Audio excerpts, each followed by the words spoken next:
Dír mé orthú deire an ghearrscéal a aiscríomh a bharm drama mar phríomhdheis measúnathe don éad seo. Fuair mé nodna uthú le go bhféit míis na cruitear ratha a chócuma don tasc measúnathe. Rhain mé aiseolalas leo ar go daibre ag díriú go sonrach ar an bhairíocht. Dír mé orthú na ceartúcháin na chur a bhaim agus an drama a chur láthair in an grúpi.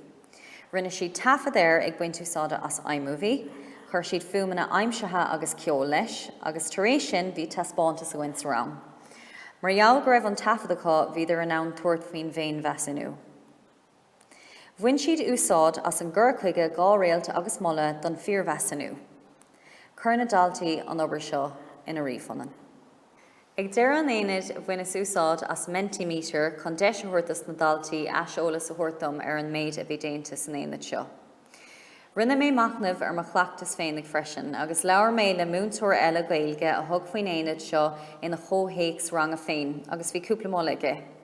Smaoiní mar go mbeadh torthaí fálamma eile ábharthacht an na grúpi seo, agus iad seo mar hampla 2.9.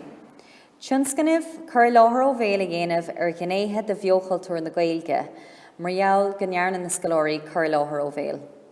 Gur míle mac.